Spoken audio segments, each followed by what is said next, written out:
আসসালামু আলাইকুম ববুরা, কিরম আছো তোমরা সবাই? আজকের এই রেসিপিটা কিন্তু আমি শেয়ার করব তোমাদের সাথে।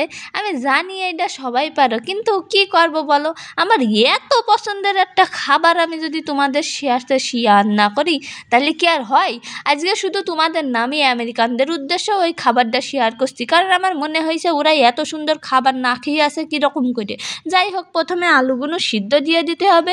সিদ্ধ করা আলুগুলো এই দেখো, তার সাথে সাথে পেঁয়াজ মরিচ কুচি কুচি করে কেটে নিয়েছি, আর আস্ত পেঁয়াজ আর মরিচ রেখে দিয়েছি সার্ভ করার জন্যে।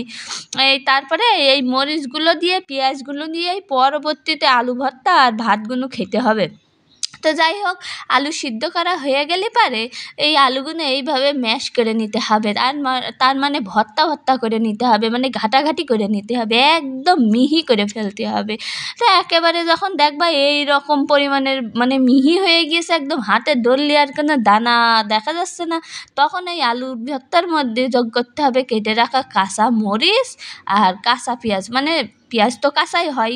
তারপরে দিবা পরিমাণ মতো লবণ। আমার যেহেতু ভর্তা বেশি তাই আমি লবণটাও একটু বেশি দিয়ে পুরো ভর্তাটা সুন্দর করে মাখিয়ে নিলাম। তারপরে মনে করো দিয়ে দেবো কিছুটা সরিষার তেল। সরিষার তেল দেওয়া হয়ে গেলে পারে এই সবগুলো উপকরণ খসমস করে সুন্দর করে মাখিয়ে নিবা। তারপরে সেই কাল রাত্রে ভিজিয়ে রাখা পান্তা ভাতগুলো সার্ভ করবা। It's cold water rice.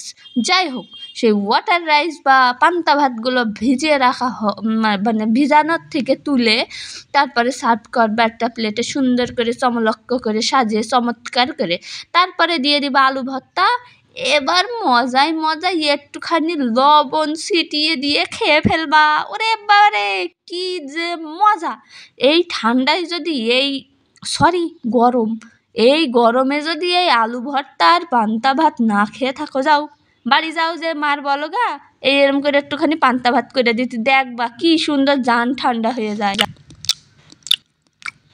ও আল্লাহ, যেই কথাটুকু বলতে আমি ভুলে গেলাম সেটা এখন বলছি, শোনো। আগের দিন রাত্রিবেলায় ভাতগুলো মানে ঠান্ডা ভাতগুলো পানি দিয়ে ভিজিয়ে রাখবা, নাই বলে ভাত নরমও হবে না, পান্তা ভাতের মতো স্বাদও পাবা না, তখন যেন বলবা না স্বাদ কিসের জন্য হয়নি। সেটা কি আমার দোষ?